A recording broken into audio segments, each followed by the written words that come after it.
What's up, guys? Valence Ring here, bringing you another video again on a question that I get a lot asked a lot, and the YouTube comments section. Like I said, I always try to answer those questions to the best of my ability. I might not be on time or answer them to your liking, but I always try to do my best. And this one, of course, is on Wasteland King. It may be called different things. If I remember correctly, it used to be called Zenith Tech Hub or Zenith War, and then Wasteland War, and now it's called Wasteland King.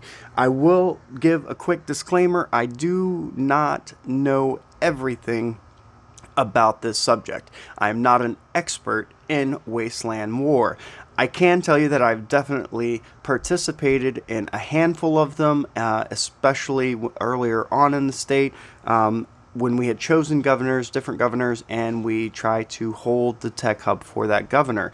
And that's probably the first thing I want to mention in the Wasteland War, is that this is a statewide event, and it can be an interstate war or an intrastate war, but it is an interstate war. And if you don't know the difference, intrastate is basically you can have different alliances within your own state trying to fight for governorship or ownership of the Zenith Tech Hub.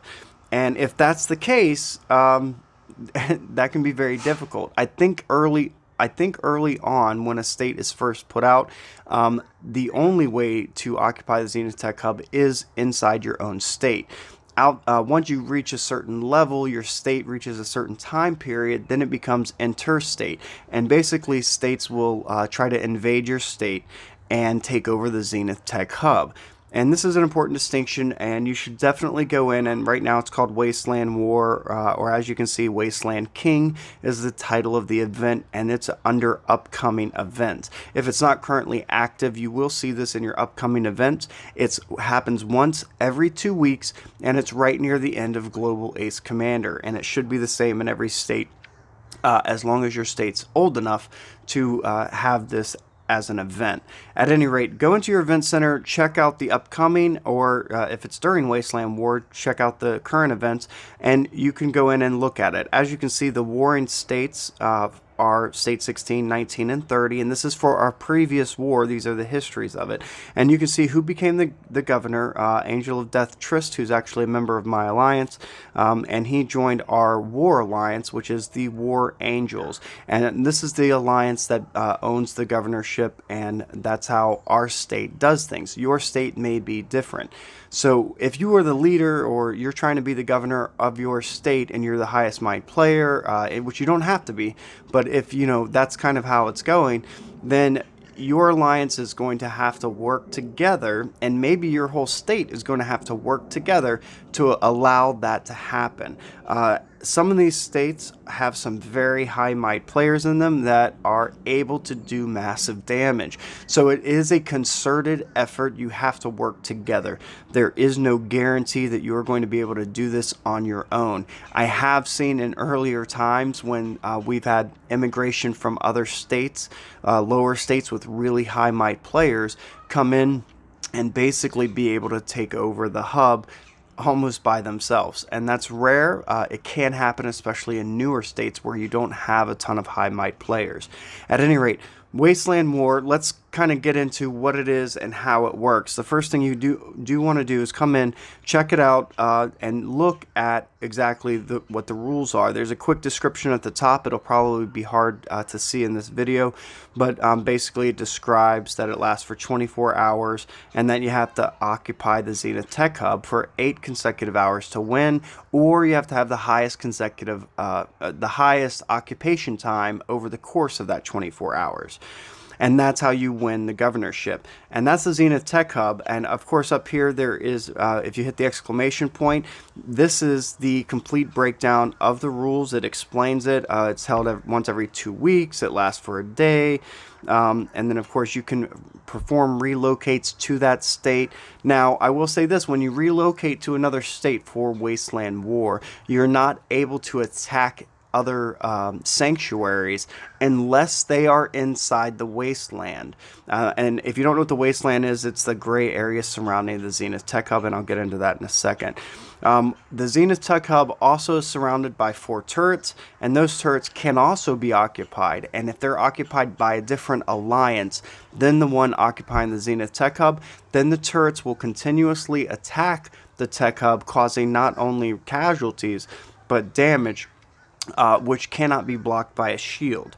If you are a big alliance, and let's say that you are in your own state and you're occupying your tech hub, and you go to another state and end up occupying a foreign tech hub, then you will be able to pop a shield on your home state tech hub.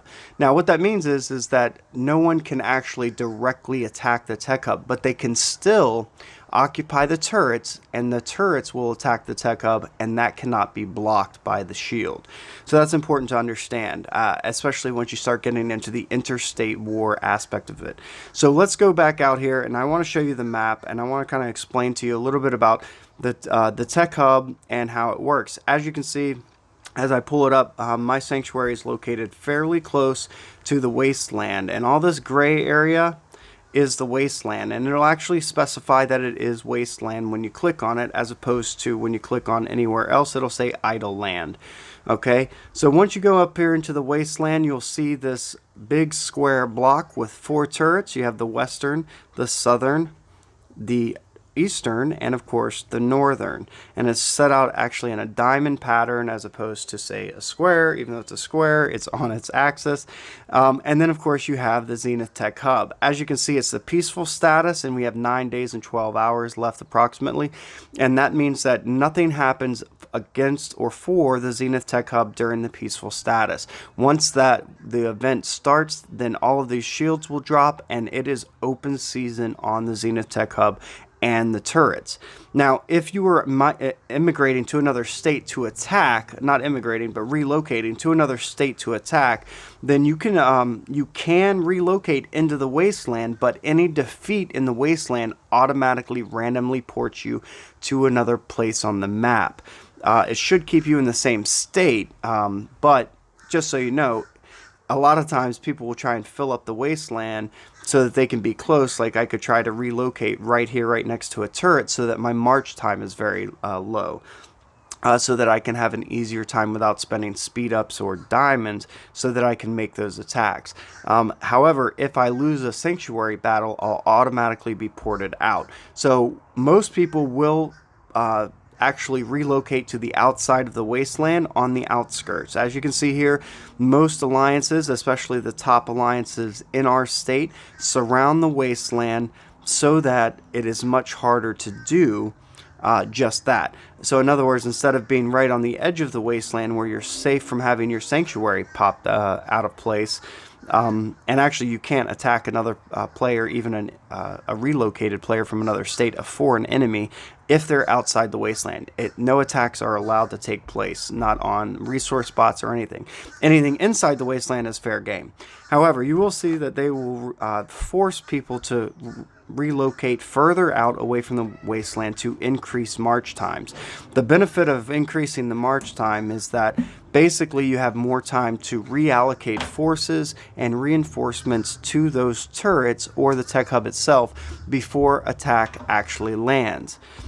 So that's kind of the basic strategy. Is you want to be close for short march times, and you want to make sure that you're coinciding with your alliance, and in some cases even having multiple allies with different alliances, so that you can join together to attack not only the turrets but the Zenith Tech Hub. Once you're able to do that, once you can occupy the Zenith Tech Hub for 8 consecutive hours, which is harder than it sounds. It can be an all-day event, literally. I've sat for 16 hours once playing this game just to play this war, and that's why I don't do it very often. It's very time intensive. But if you can occupy it for 8 consecutive hours, then you get to award the governorship. And I don't know everything about how that works because I haven't been an active part of being the governor or that, I do think that it's whoever is the active occupier, but it also might be that the alliance gets to choose who within that alliance is appointed as governor. And then, of course, they can put out their statements, the state bulletins, the governor's awards, and titles, which is a perk of being the governor, is putting that out to other members that have helped you or other alliances and things like that. So that's one of the benefits. Outside of that, like I said, I think one of the biggest important parts are the turrets. You'll see if you are trying to take over the hub, it is important that you have ownership of all 4 turrets, because any turret not occupied by you or your alliance is going to continuously be able to attack the hub, which will cause casualties. And we want to avoid casualties. You definitely want to work with your alliance. You definitely want to work with your state. Make a plan of action. You have 2 weeks to plan it out. This is something that's constantly ongoing, and you're going to have to constantly be up on it. But once you've kind of get to the point where you're able to participate in this war, you definitely want your highest might players active and choosing where they're going to fight. Make sure that you're able to hold the Zenith Tech Hub and each turret, and it will be a battle. Once you can master your own state, then you can start thinking about, relocating and attacking other states. So good luck, guys. I hope you have a really good Zenith War, Wasteland King. Become the governor. If you have any questions, put them down in the comments below. Like I said, I'm not the expert on this, but I did want to give the information that I do have, and hopefully that helps you out. Like the video, give it a thumbs up if it helped, and of course subscribe to my channel if you want to see more content like this.